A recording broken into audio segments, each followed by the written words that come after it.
Here we go. Om Sahana Vavatu Sahanau Bhunaktu Saha Viryam Karvavahai Tejasvinavadhitamastu Ma Vidvishavahai. Om Shanti Shanti Shanti. Hari Om Shri Gurubhyo Namaha. Hari Om. Vasudeva Sutam Devam Kamsachanuramardanam Devaki Paramanandam Krishnam Vande Jagadgurum. Krishnam Vande Jagadgurum. Okay. Chapter 10. And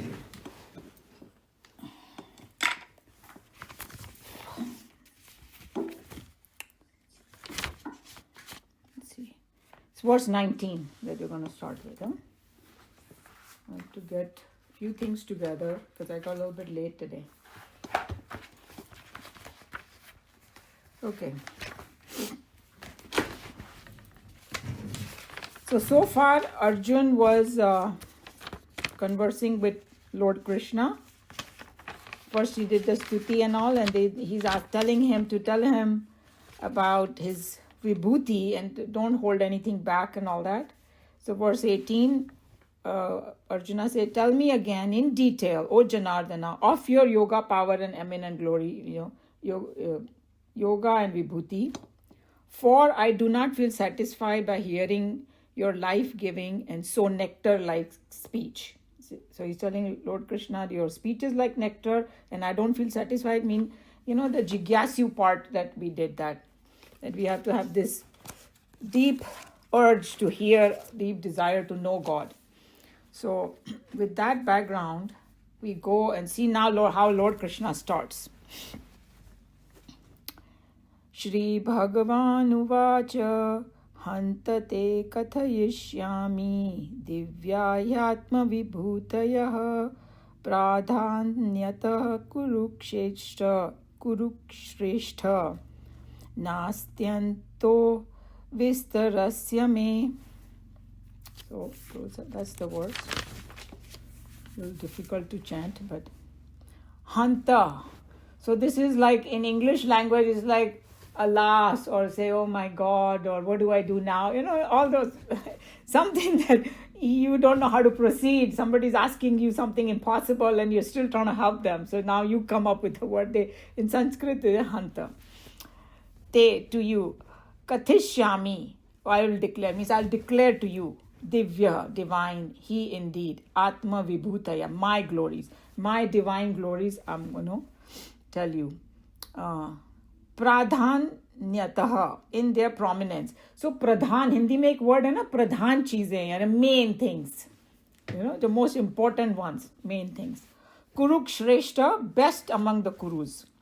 Kuru dynasty. Na is not. Asti is anta, end. Jiska koi ant nahi hai. Matlab unki vibhuti ka koi ant nahi hai. We have gone through it a few times, what it means. Vistarasya, of detail. So like how Nikhilananji was explaining that vibhuti is vistar of Bhagwan. One thing becoming many, uski, so that's called vistarasya. Me is of me. So that's what Krishna Bhagwan is telling him. So, like I already mentioned, Hanta is like it's a mixture of like, what do I do now? A little frustration, but also want to help you. All those feelings Krishna Bhagwan has, So that's what is like, alas, And so the way Nikhilananji was explaining is, it's like, okay, your question is there, Arjuna. Your request is there for the vibhuti, but it's not possible for me. This is just a conversation, in his mind, To tell you in detail, I can tell you the main vibhutis. So that's how we have to take this whole thing. And so he was just saying that I cannot fulfill your request, talking about all vibhuti, but he's saying that, Nikhilananji is funny, he said, if I start doing that, we'll be staying here only. War, sab bhul jayenge. Chalu ho jayega vibhuti. So that's why he has to take up the main. So out of compassion, Krishna, even though he said, oh my God, Hanta and all that, but out of compassion, he said, okay, don't worry, I will tell you my divine glories, my divine vibhuti, my special expressions. And why these things that he mentions, they are, everything is special, obviously. Everything is Bhagwan, the whole world is Bhagwan, cosmos is Bhagwan. But these are something little more special, relatively speaking. Because the way he was explaining, Nikhilanandji, that if you think about it, whenever we are angry, the substratum is Bhagwan, right? So you can say, somebody can say anger is also expression of Bhagwan, but love is also expression of Bhagwan, right? But with anger, you cannot know Bhagwan. With love, you can know Bhagwan. So that's the difference. I thought that was an interesting thing, that how he analyzed it.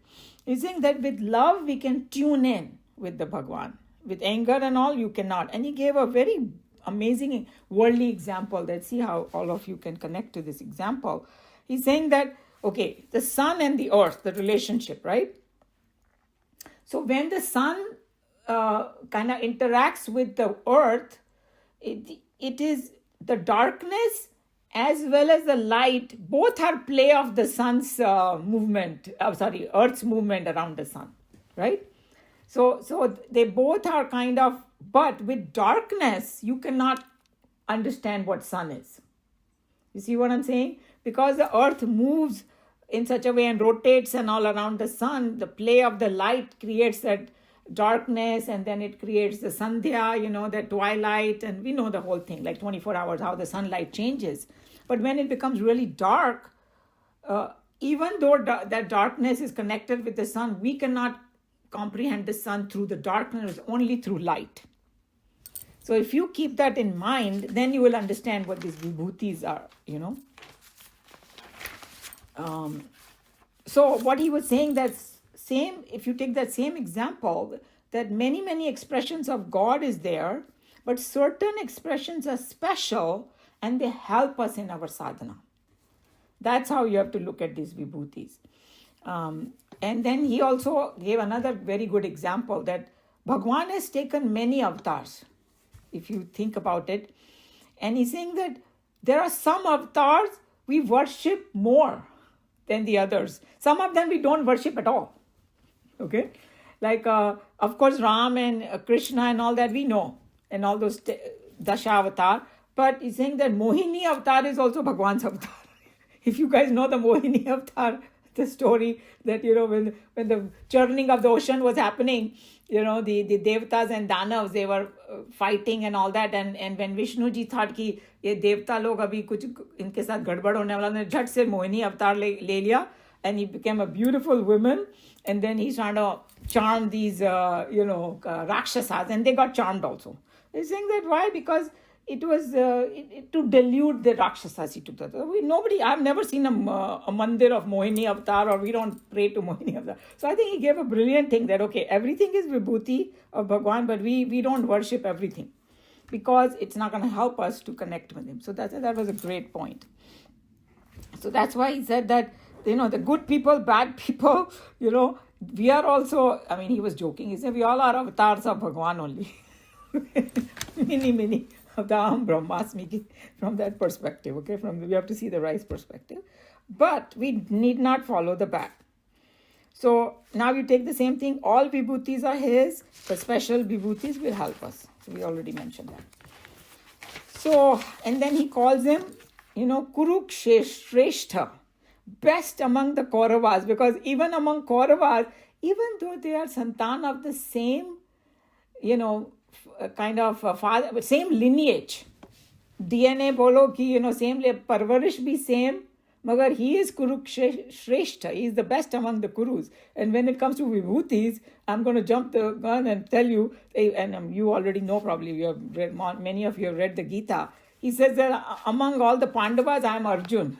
He tells him, his vibhuti, So he's just saying that same way, like you take 5 people and somebody is Shrestha, you can learn more from them. You can connect to the higher through them and like that.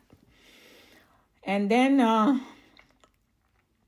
he says that I will tell you in detail. And then, wait. he says, I will tell you my vibhutis. But he also says in here, there is no end to my detail, my extent. So in this verse itself, he says that, it can go on. And it will take, even if you take one vibhuti and if you try to analyze it a lot, it will take a lot of time to explain. So that's why it just taking up main. Bhagwan bhi bhumika bandh rahe hain. He's giving the foundation before he goes into the detail, right? Just like Arjun had this desire, hey, Bhagwan should tell me everything, and he took several verses to ask him the question. He started with the stuti. Same way now, Bhagwan is also, creating a background before he jumps into his vibhutis. And then the other thing is when he says that there is no end to my detail or my extent, we know that his moment to moment, his vibhutis are getting expressed. We talked about it. New species come, this get dissolved continuously, the cosmos is expressing itself and all that. So that's how we have to understand it. So it's a kind of a simple one. So in a nutshell, what he's saying, please don't force me to tell you all my vibhutis. It's not possible, but I will tell you the main vibhutis. That's what he's trying to say over here. And then in the following verses, he was going to reveal more. So it's a kind of a simple verse. We can hopefully we'll be doing 2 verses again. But any question? What he said? Simple, right? Okay. Who would like to read? Sushilji?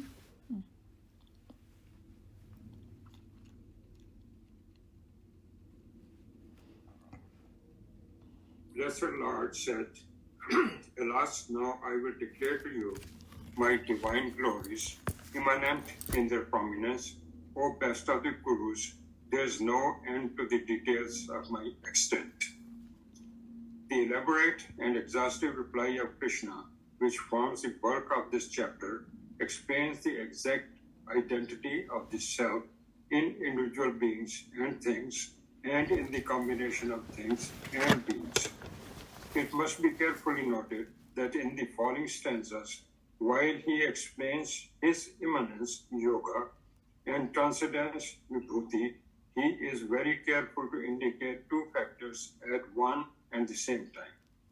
First, his supreme importance in the individual things, and second, the fact that without him, none of the constituent members of an assemblage or of a community will have any synchronized existence or organized life. So there is a lot packed in this paragraph. So now we understand these 2 words already very well, I hope. Yoga and vibhuti, right? So yoga, its eminence means in everything you can see Bhagwan. And vibhuti's transcendence means even though it is Bhagwan, but that pure Brahman is not affected by any changes. So a lot of different things are packed into this, okay? That's called transcendence. Just like a sunlight touches everything, it doesn't get contaminated. But without the sunlight, you cannot do anything. That's how it makes it easy to understand what they're trying to say. And then the other thing, if you go back to chapter 7, there was a verse which it said, Sutre Manigana that's how I remember that word, like the pearl necklace. That for the cosmos to have a harmony with each other, God is like a thread in the necklace. The moment the thread breaks and it's not there, the pearls cannot be together. So all of us, that harmony and everything that binds us together is because of that consciousness. So that's what he meant by that all the assemblage or a community will have no synchronized existence. These are big words, or organized life, but that verse says it all. And this example is a most brilliant example that Krishna Bhagwan came with. The pearl necklace without a thread is no necklace. Okay? That's beautiful, Umaji, because the thread is what's inside, it's within. And vibhuti is the pearls or all the objects outside. Yes. And that's a beautiful way of expressing both the things. Yes. Yoga and vibhuti. Yeah. Isn't it? And that example, immediately you understand what he's trying to say. And another important thing is that you don't see the thread. If it's a Yes, very that's tightly what built exactly necklace, it no. is. In fact, जो jeweller है ना वो चाहेगा कि thread नहीं दिखे, तभी वो पर्ल भी वो नेकलेस भी सुंदर दिखेगा, right? Yeah. So it's It's the same perfect. thing, exactly. Yes. Beautiful, yeah. Yes. That's amazing. Although Krishna is ready to preach till the conversion is complete, he is feeling slightly despaired at Arjuna's request. In short, as a missionary, he was ready to clear all problems of the faithful, but unfortunately, he was not a professional preacher only. As a man of perfection himself, he felt naturally an irresistible pity and surprise at the obvious difficulty experienced by Arjuna in realizing the supreme, which was so beautifully and clearly described in the preceding verses. So he's just telling you why Krishna Bhagwan started with that alas or hant, because he's trying to help Arjuna. It's like a teacher, who knows the everything and the answer, and the student is not getting it, and is like, but why don't you get it? I got it, something like that. But obviously a good teacher will have a lot of patience, have different tricks, and he's already, we are on chapter 10. So, starting from chapter 2, he gave so many things, and that's why I say, अरे already तेरे को बता दिया, but चलो कोई बात नहीं, I'm going to tell you more, something like that. So. The word pity, hanta, with which the whole section opens, expresses for the Divine Master's loving sympathy and anxious consideration for Arjuna's seeming incapacity to realize in himself that which is ever nearest to him. Let me read that again. The word piti, hanta, with which the whole section opens, expresses for the Divine Master's loving sympathy and anxious consideration for Arjuna's seeming incapacity to realize in himself that which is ever the nearest to him. The usual translation of Kurushreshta, Anta Kurushreshta, cannot be accepted without the sacrifice of volume of significance inherent in that exclamation Anta. So Swamiji is just saying that, he says that which is ever nearest to him, and then he put that in capital letters. He's talking about the Brahman. Or, so he's saying that and we are, all of us are in the same boat like Arjuna. We have heard it, hundreds of the time now, that it is, and in the next verse, Bhagwan is going to say that I'm seated in everybody's heart, that it is nearest to us, but our incapacity to connect with it, so that's why he says, oh, Hanta. But then he's just saying that there is so much packed in this one expression of Bhagwan, Hanta. There's a lot packed in it, That's all he's saying in this paragraph. That's why I read it again, because of the word that. That is really important there, what he's talking about. Yeah, and he's talking about is that consciousness. Right, yeah.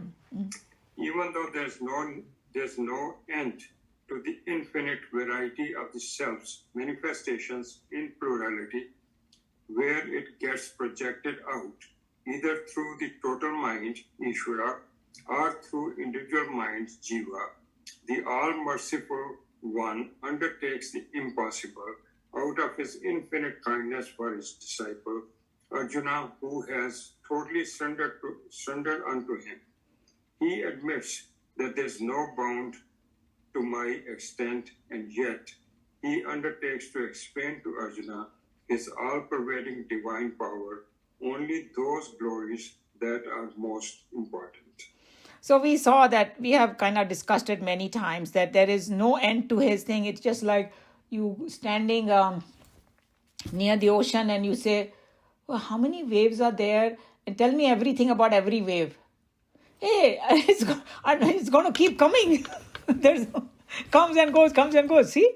Waves is a very simple example where manifestations are like so varied, and we only know a little earth, right?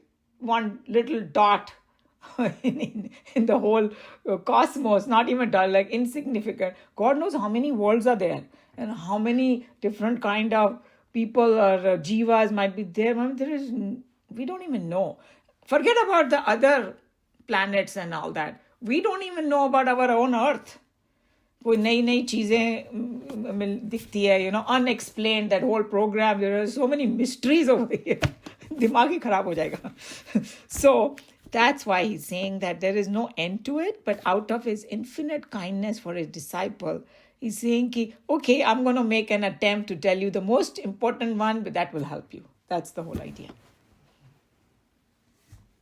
When the mud talks of its own vibhuti in the word of mud parts, addressing a seeker's mud part, the mud guru will have to say that it is impossible to indicate the mud tattva in all the individual parts.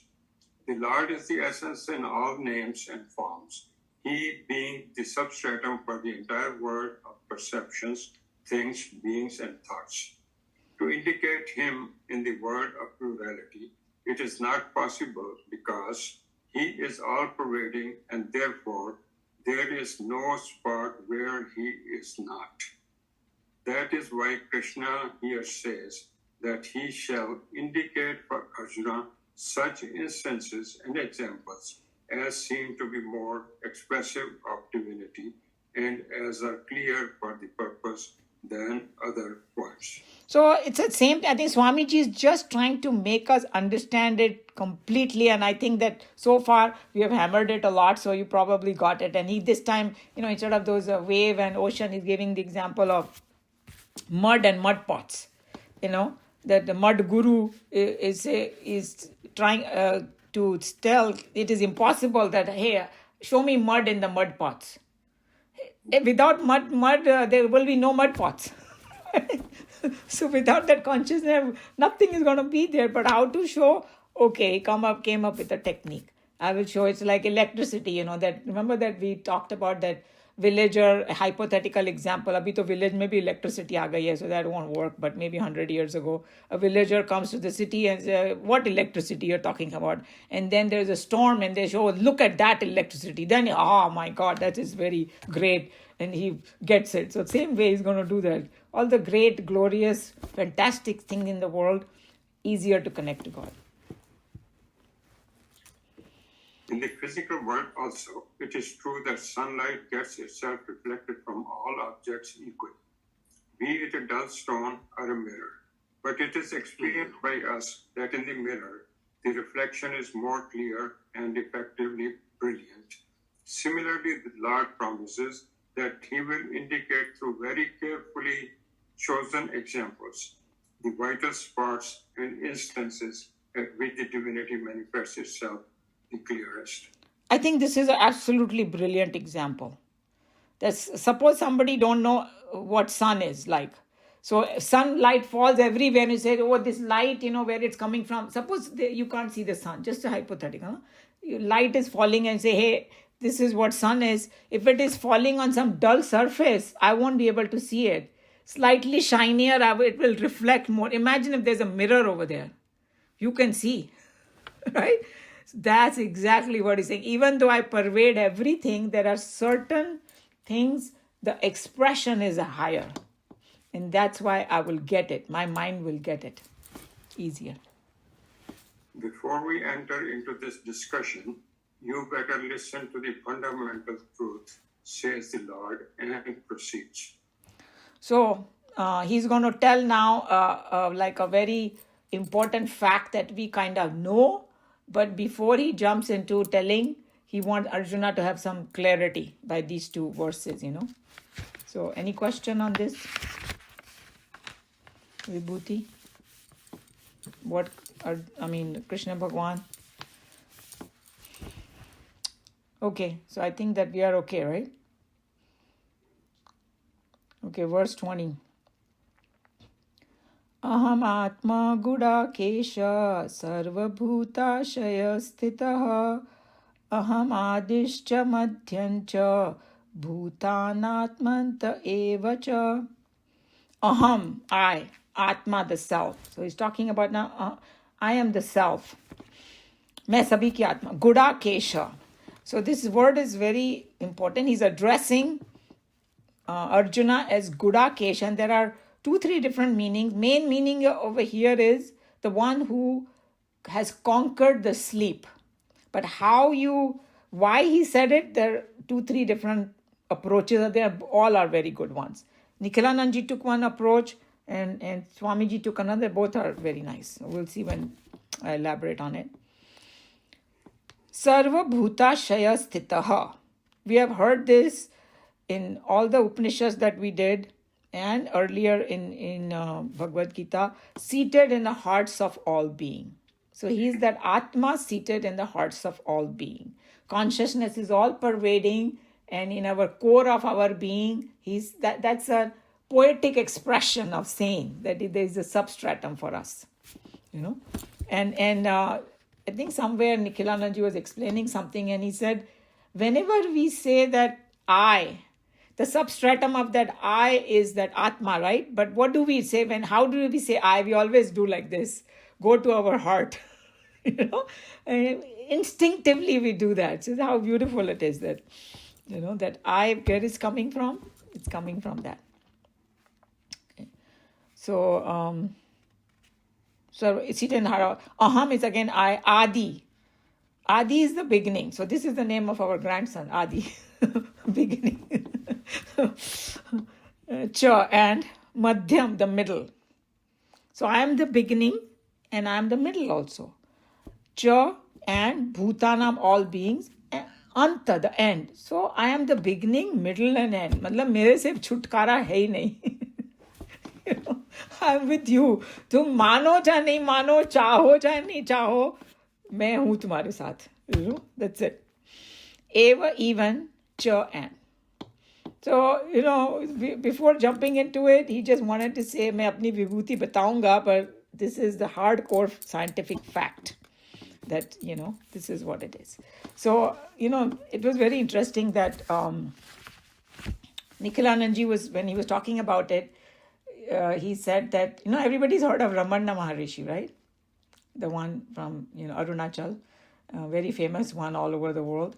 And he said that somebody once asked him that, there are 700 shlokas in Bhagavad Gita. So which one is not the best one, all are best. You can't ask that question, but which is really appeals to you. So very core and which is essence of it. And it gives the gist of Bhagavad Gita kind of something. So he pointed to this one. This particular verse. I know दिखने में कितना simple दिखता है ना यार. After he said that, I said, wow. Then मैंने भी उसको 1-2 बार वापस पढ़ा. So because 2 important चीजें उन्होंने बोल दी इसमें. पूरा वेदा मतलब उपनिषद का सार बोल दिया उन्होंने. That you are that Atma or that consciousness is seated in everybody's heart, and he's the substratum of everything. So, this, it is reveals the teachings of Upanishad.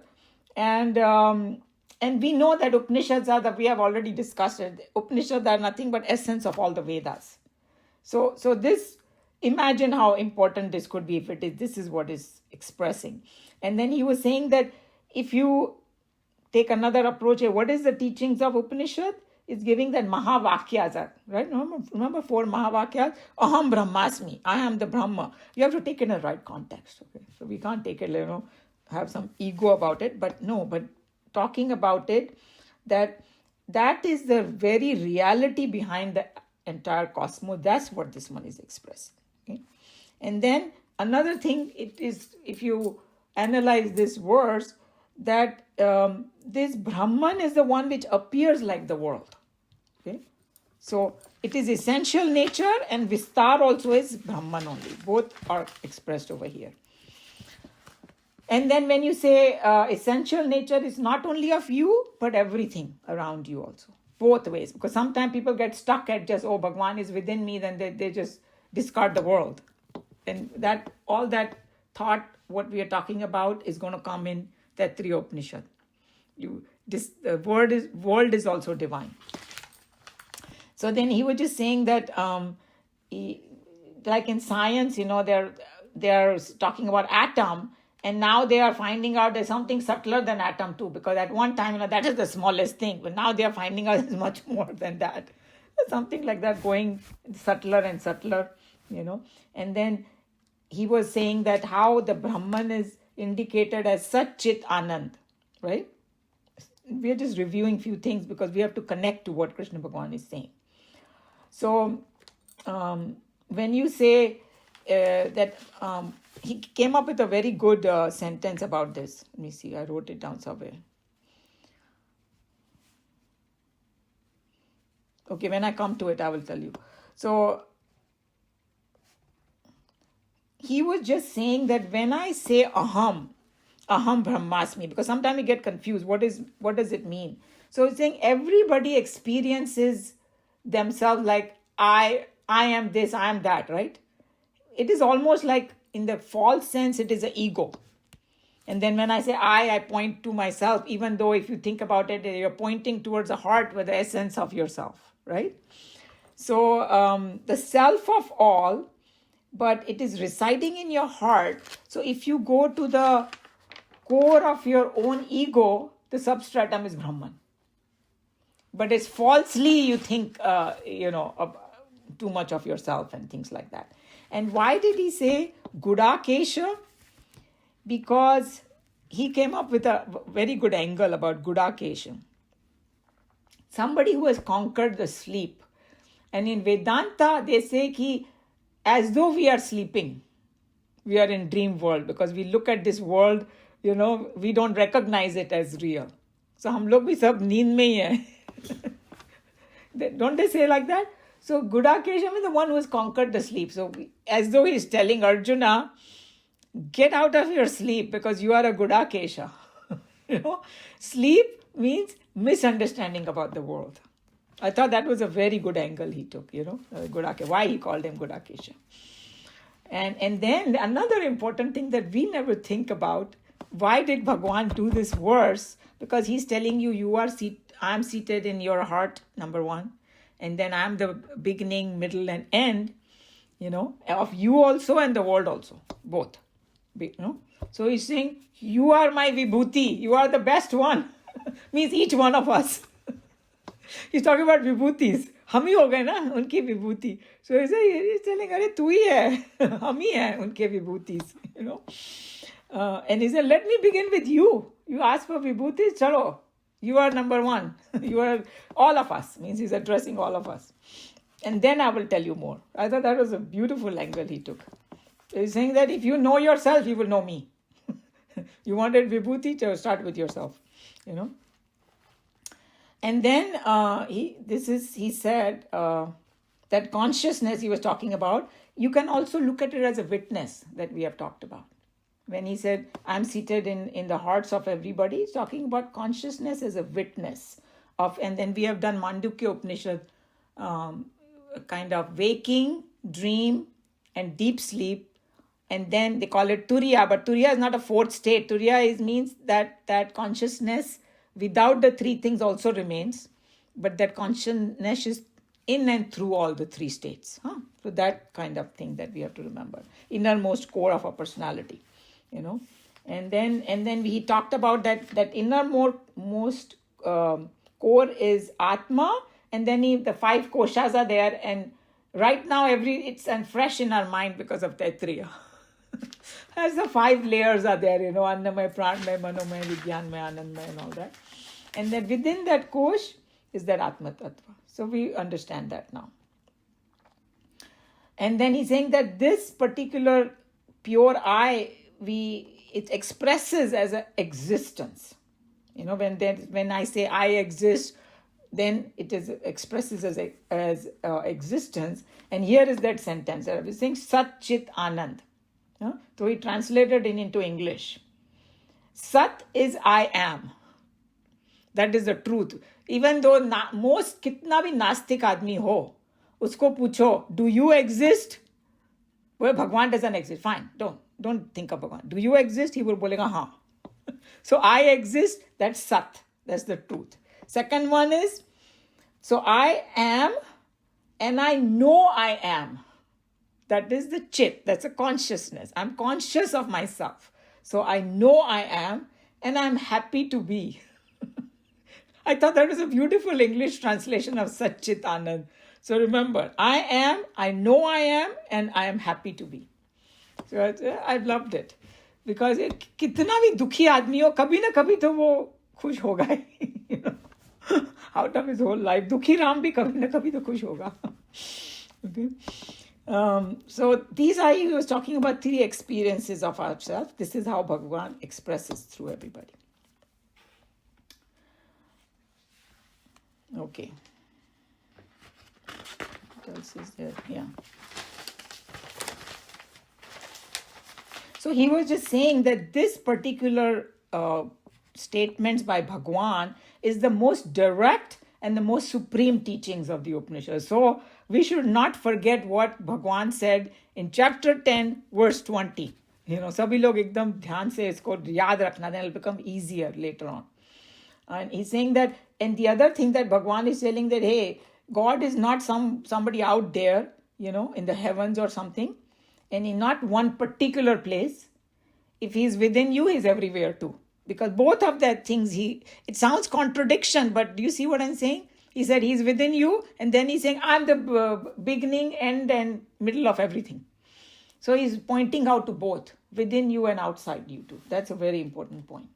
He's saying, then another thing he joked about, this was funny, he said that people say, I have a lot of complaints against Bhagwan. होता है ना, भगवान ने ऐसा क्यों किया, वैसा क्यों किया, He's saying that you're trying to find Bhagwan to complain. मंदिर में जाके कर रहे हो इधर उधर, ऊपर heaven में भगवान बैठे. Why don't you complain to yourself only? कहीं जाने की जरूरत नहीं है. Bhagwan is seated in your heart. That was funny thing he said. And then he also said, so what has happened to us? It's more like Ishwar got deluded. Okay, we got deluded because even though he's sitting in there, so he just said deluded Ishwar is Jiva. We are nothing but deluded Ishwar. And that is what called ego or ahankar. Nothing more than that. And ahankar is just the same Ishwar but got deluded and feels limited. So, and then the very good example, we have heard it many times, but this context, when we think about it, it will get clear. He's saying it's same thing like the sun. Sun is shining in the sky, free and all that, and now it's reflecting in different buckets of water.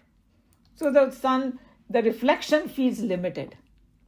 Hey, I'm limited in this, little bucket and all, but it just appears to be. It's not really limited. So that's what it is. And then he's saying that suppose if one bucket is bigger than the other, has a little more water, or maybe दिखने में थोड़ी अच्छी है वो, from our perspective, they say, I'm better than you. This and that. Hey, we all are reflections only. So quit this. So when we think of it this way, ego भाग जाता है एकदम, right? You say, what are we talking about? अपना तो कुछ है ही नहीं वैसे भी. Or that once you go to that point, then everybody's same anyway. So what are you feeling so proud about yourself? So, and he's saying that, so here the example is that, okay, the sun is one, but appears like many. The same way Bhagwan is, consciousness is one, vibhutis are many. That's what, so I thought this is a good way to understand this. So this is what, that oneness is the thing that when they talk about enlightenment, you experience that over there. And this particular verse is telling you about the most glorious vibhuti, which is nothing but it's you. So that's what I thought he brought such a beautiful angle.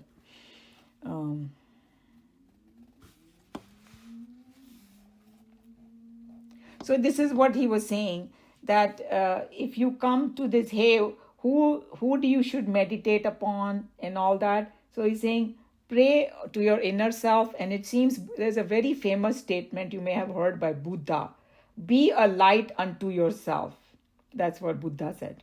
It's a very famous, if you Google it, you will see Buddha said this. Everywhere it says, be a light unto yourself. So that's what he was talking about. That about Atma, that what is Atma? It is that expression, not only expression, it is Bhagwan. It's like a space, right? So don't have a weird idea about Atma, and we have discussed it. He's saying in India, the word Atma is used very loosely because he did use this word like Aham Atma Gudakesha. So he just wanted to caution us. I think our class already knows that when they talk about Atma, Bhatakti Atma, Latakti Atma, something like that, they do in all those movies and all. They are nothing to do with that. It is Atma is become very loose term in our Indian languages and all, but that we have to go back to Bhagavad Gita and understand in its purity what Atma means. So I think everybody knows that. He was just bringing that up, so we don't want to dwell on it too much. And when he says that I am the beginning, middle, and end, so one more point that wanted to stress, that Atma is everywhere, but the expression becomes different. It's reflected. So even when the person dies, the Atma from that perspective is not going anywhere. When we talk about the Jivatma, that's a subtle body. So don't get confused with that. Does everybody have that clarity? Because Atma cannot go anywhere, it's all pervading. So when you say, uski Atma dusre mein chali gayi and all, they are talking about the Jivatma. Jivatma is the subtle body, mind, intellect, and the vasanas, and not these consciousness. So that's another thing very, very important that we have to understand from this verse, kind of pointing to that Atma, which is consciousness. And I already talked about the Gudakesha. So one point that I missed was that he's telling Arjuna to get over his Tamoguna. Because with Tamoguna, because he conquered sleep, right? Sleep is a representation of like a Tamoguna. When I get really lazy, then I go to sleep. This is just a kind of drishtant that he's telling him as though, Arjuna, get your sattvic thing going, because that's where you'll understand who I am.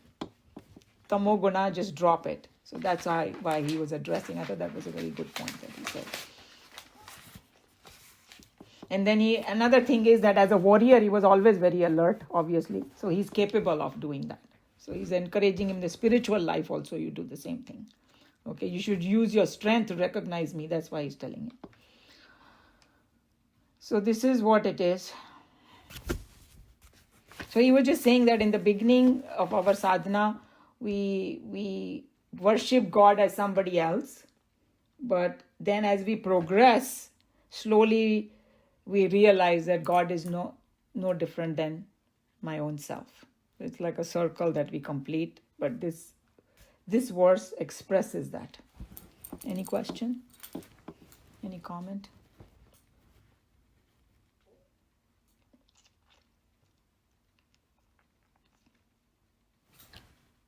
Who wants to read it?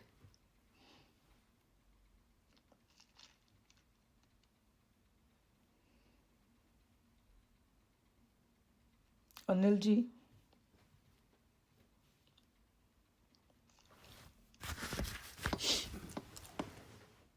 I am the self, O Gudakesha, seated in the hearts of all beings. I am the beginning, the middle, and also the end of all beings. I am the self that exists in the heart of all beings. This is a general statement with which Krishna opens his entire discourse. Whenever a real master of research, who is trained well to be a scientific thinker, starts a discussion upon his pet subject of study and experience, it is but natural he will start by summarizing his entire talk in a general statement.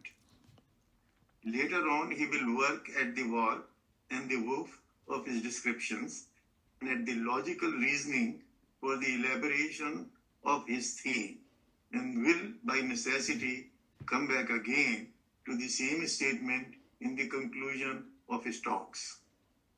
In the last stanza of this chapter, we can notice how Krishna concludes with the same thought, more powerfully expressed.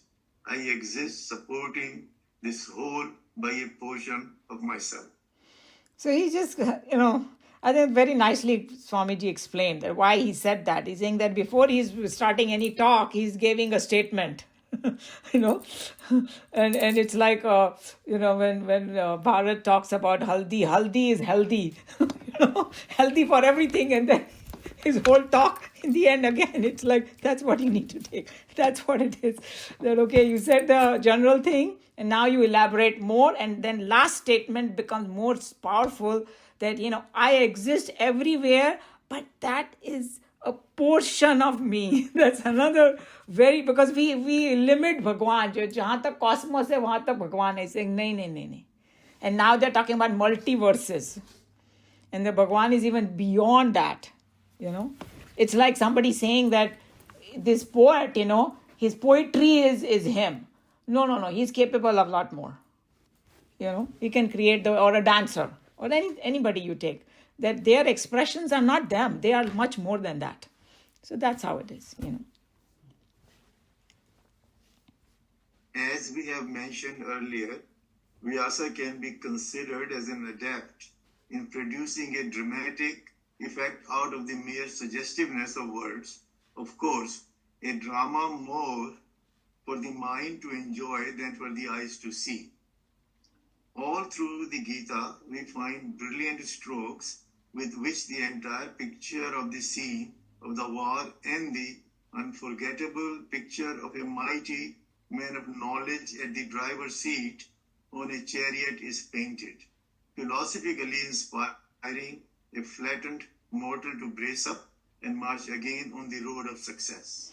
So Swamiji uses some very language that there are a lot of subtle meanings in his language too. He's just saying that Vyas, जिन्होंने ये महाभारत लिखा, who also, wrote बोलना चाहिए तो it is words of Krishna Bhagwan, but he's just giving the Shreya to Vyasa, that painted the word picture.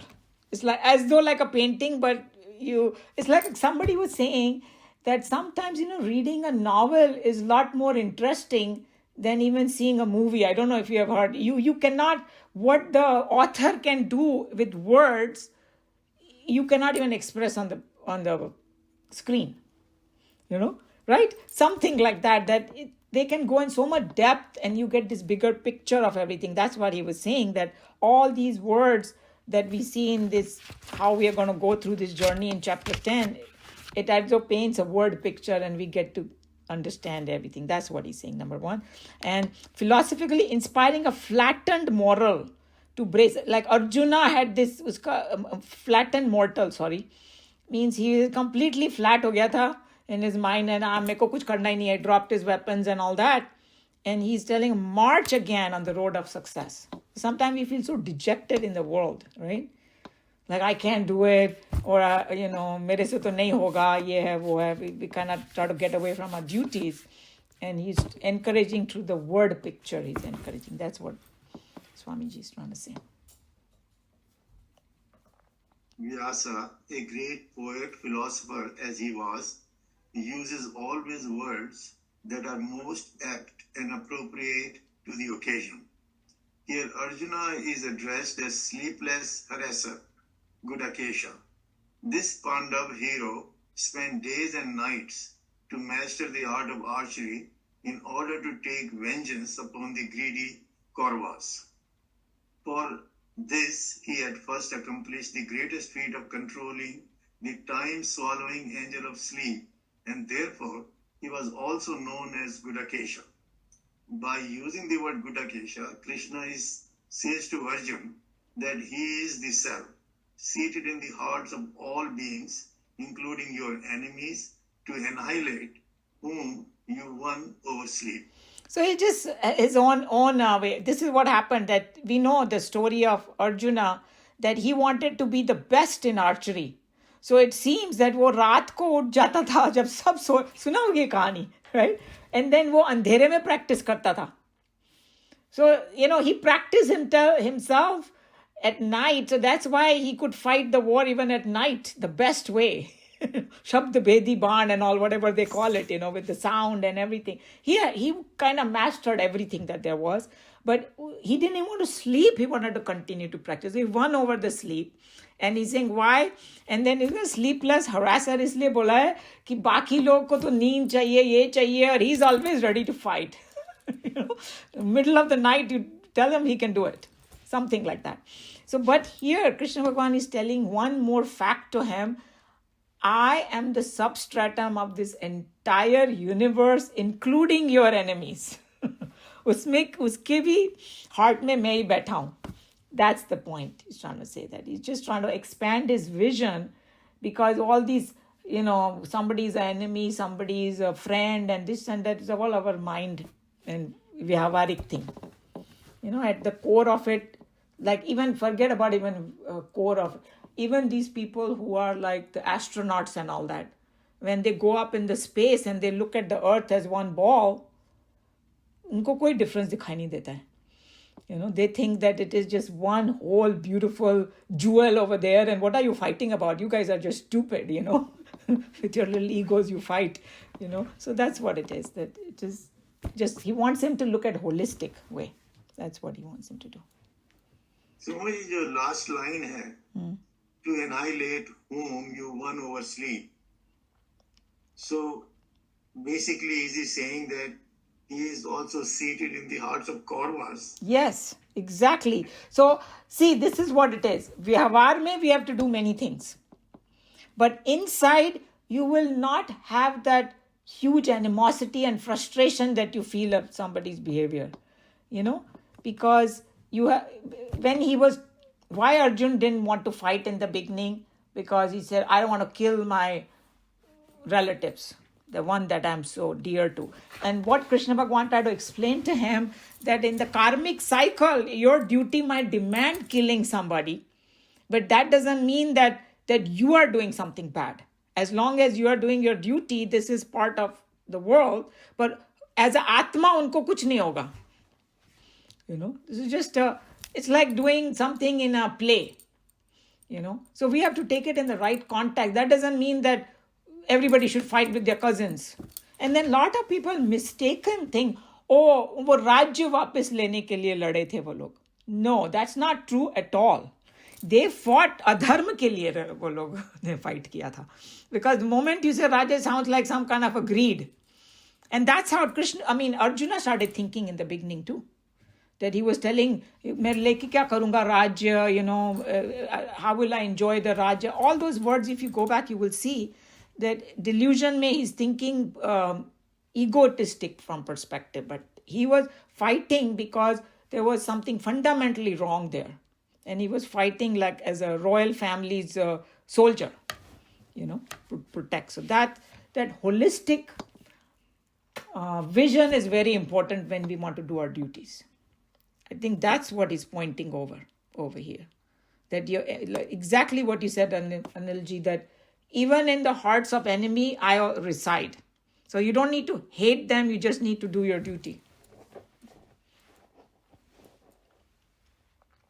If in the first half of the verse, it is declared that Krishna, as the self in all, is the essence in the word of multiplicity, the same idea is expressed in other words here, also in the second line of the verse, I am the beginning, the middle, and also the end of all beings.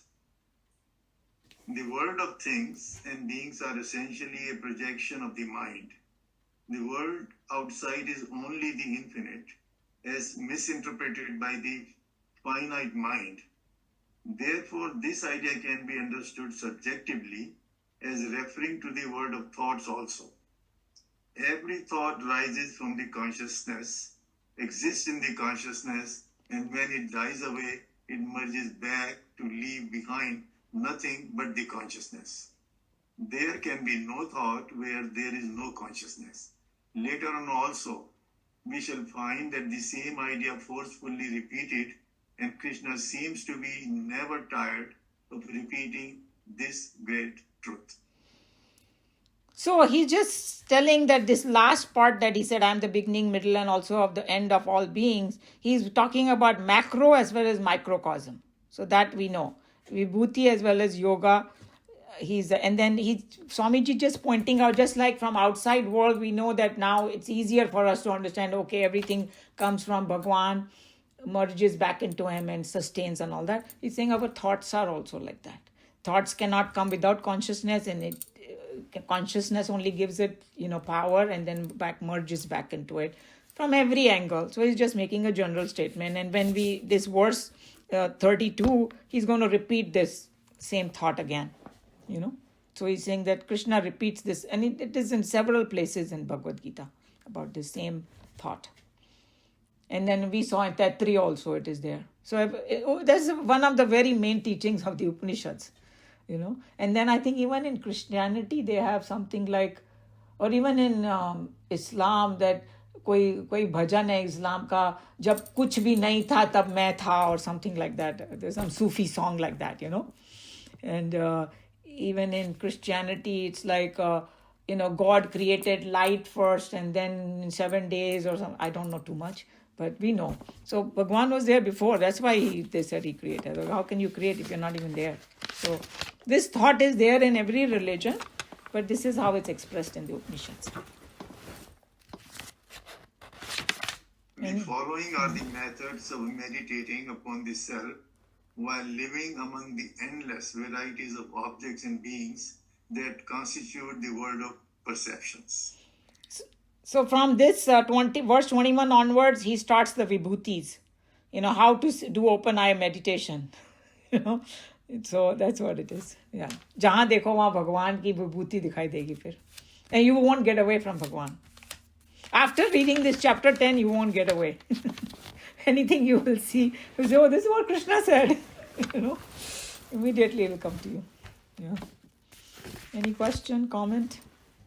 Anyone wants to add anything? It's warming up, right? And there are some 82 vibhutis or so approximately in this chapter.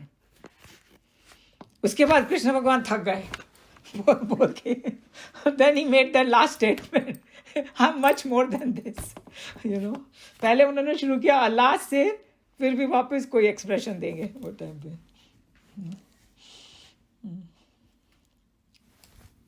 A lot of nice, beautiful poetry is going to come. And we're going to learn about some Puranic vibhutis also that we may not have heard about, but he actually did a mixture. He did some natural phenomena that we see, some characters from the Puranas. In Mahabharata also, he took up a lot of stuff from the Mahabharata, everything that Arjuna could understand. So Arjuna must have read the Purana, so he could relate. And when we read, we say, what is this? So we might have to go and understand the backstory a little bit to see why he said that. But it'll be an interesting journey for us also. Okay, so if no other comment, question, then I will close Bhagavad Gita. Sarva dharman parityajya mamekam sharanam vraja aham tva sarva papebhya moksha ishyami ma shuchah. Harihi Om Shri Gurubhyo Namaha. Harihi Om.